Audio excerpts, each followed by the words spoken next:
අයබෝන් ඉතින් අද මේ වීඩියෝකින් අපි කතා කරන්න හිතුවා ඊයේ දවසේ අපි කරපු ඔන්ලයින් ක්ලාස් එකේ කරපු ප්‍රැක්ටිකල් එකේ රෙදි කෑල්ල කොහොමද හොදන්නේ කියලා ඔයාලට පෙන්වන්න.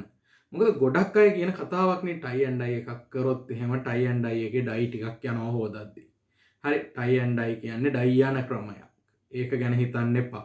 මෙන්න මෙහෙම කතා ගොඩක් තියෙනවානේ නේද? ඉතින් ඔයාලගේ ෆස්ට් වොෂ් එක ඒ කියන්නේ ටයි ඇන්ඩ් ඩයි එකක් කරලා පළවෙනි සේදුම කරද්දි ගොඩක් ඩයි යනවා කියන එක තමයි ගොඩක් අයගේ මතය තියෙන්නේ. ඉතින් බලන්න අපේ ටයි ඇන්ඩ් ඩයි එක පළවෙනි පාර හොදද්දි කොහොමද ඩයි යන්නේ කියලා. කොච්චර ප්‍රමාණයක්ද කියලා හිතන්නකෝ. එතකොට අපි දෙතුන් පාරක් හොදද්දි මේක ඩයි එක යන්නෙම නැති තත්ත්වයටපත් වෙනවා. ඉතින් මෙන්න මේ විදිහට තමයි හරියට ටයි ඇන්ඩ් ඩයි එකක් කරොත් එහෙම රෙදි කෑල්ලක් වොෂ් කරද්දි ඒකෙන් ඩයි ටික ඉවත් වෙලා යන්නේ. ඉතින් ඒ ගැන ඔය කට්ටියට අවබෝධයක් ලබා දෙන්න තමයි මේ වීඩියෝ එක කරේ. එහෙනම් අපි බලමු මේක ටිකක් රෑ වෙලා කරපු වීඩියෝ එකක් නිසා ඔය කට්ටියට ටිකක් අපහැදිලිතාවයක් තිබ්බොත් සමා වෙන්න. පුළුවන් උපරිමයෙන්ම ඔය කට්ටියට මේක පැහැදිලිව ගෙනින්න අපි බලාපොරොත්තු වෙනවා. ඒත් එක්කම පේජ් එකත් එක්ක දිගටම රැඳිලා ඉන්න. මොකද මේකෙදි අපි කතා කරන්න බලාපොරොත්තු වෙනවා ඉස්සරහට කොහොමද ටයි ඇන්ඩ් ඩයි නිර්මාණ සිද්ධ කරන්නේ, අපි කරපු මෙතඩ් මොනවද.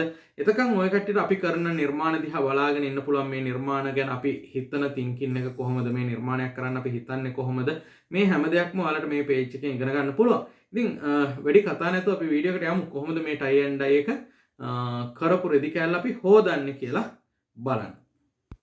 හරි අපි මේක තමයි මේ හොදන්න යන්නේ. ඉතින් ඔය කට්ටියට මතක ඇති මම මේ විදිහටම තමයි ඉවර කරේ අපේ ටයි ඇන්ඩ් ඩයි එක කරලා මේ විදිහටම තියලා තියෙනවා. ඔය කට්ටියට පේනවා ඇති මේක අතර ගත්තාමත් එත ගතිය තාමත් තියෙනවා. රෙදි කෑල්ල වේදිලා නැහැ. නමුත් මේක දැන් අපි හරියට පදන් වෙන්න තියලා තියෙන්නේ. පෑ ගාන හරි පෑ ගාන එන්න මම මේ සුදු භාජනයක් ගත්තේ. ඔය කට්ටිය භාජනය ගැන වැඩි දුර හිතන්න එපා.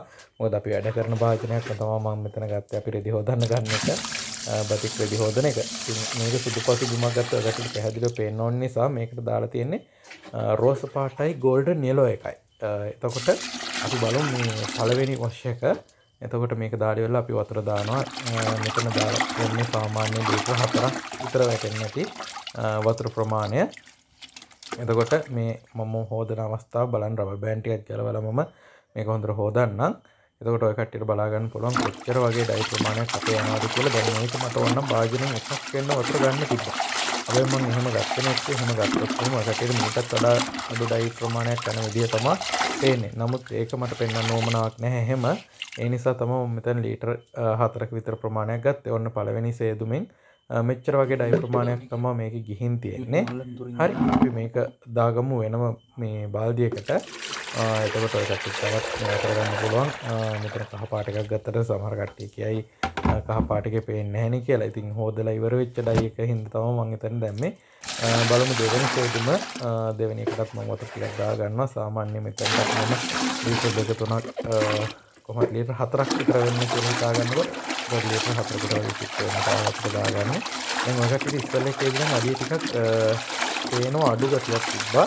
දැන් බලන්නකෝ මේක ඩයි එක දැන් මම හොඳට මිරික හොදන්නේ මේ රෙදි කෑල්ල. හරි. ඒක බලන්නකෝ මේකේ දැන් කොහොමද කියලා. දැන් අර ඉස්සරට වඩා ඩයි එක යන ප්‍රමාණය ගොඩක් අඩුයි. ඒතකොට දැන් පතුලත් ඔය කට්ටියට පේන ඇති භාජනයේ පතුලත් පැහැදිලිව පේනවා. මේ තියෙන ඉස්සෙල්ලා එක. ඒතකොට දැන් තියෙන්නේ මේ ඊළඟ එක. ඊළඟට අපි තුන්වෙනි හේදුමත් හොදමු. දැන් අර දෙකෙන්ම හොඳට හේදිලානේ තියෙන්නේ. ඒ නිසා මේ අවස්ථාවේ නම් අච්චරම ගොඩක් ඩයි යන්නේ නැහැ. සාමාන්‍ය අඩු ප්‍රමාණයක් යන්නේ. මොකද දැන් අර වතුරත් එක්ක ගෑවිලක් තියෙනවානේ. ඒ ඩයි ප්‍රමාණය ටික තමයි මේ විදිහට තියෙන්නේ. ගොඩක් ඩයි යන්නේ නැහැ. තුන්වෙනි හේදුම විතර වෙද්දී සාමාන්‍ය 4 විතර වෙද්දී 4 මේට වඩා චුට්ටක් අඩු ප්‍රමාණයක් යන්නේ. එතකොට අපිට පුළුවන් ටැප් එකට අල්ලලා වතුර අල්ලන්න. හරි. එතකොට දැන් මේ 4 වෙනි අවස්ථාවට ගන්නවා. right. එතකොට බලමු කොහොමද කියලා බලන්න. ඉස්සෙල්ලා ප්‍රමාණ වලට වඩා ගොඩක් අඩු ප්‍රමාණයක්. දැන් අපි මේක ෂවරකින් හොදමු. right. මේ තියෙන්නේ ෂවරකින් හොදගද්දි බලන්න ඩයි එක යන්නේ නැහැ. කලර් එක කොහොමද කියලා. ඇත්තටම මම මෙහෙම වතුර අල්ලලා පෙන්වන්න කැමති නැහැ. මොකද දැන් අපි මේ විදිහට පෙන්නවුවම එන කලර් එක නෙමෙයි ඇත්තටම වේලුනහම එන්නේ. ඒතර වතුර ඇල්ලුවම කොයි ටයි ඇන්ඩ් ඩයි නිර්මාණයත් හරිම ලස්සනයි. නමුත් අපි වේලුනාට පස්සේ කොහොමද එන්නේ කියලා ඊළඟ වීඩියෝ එකකින් මම ගෙනරන් එන්නම්.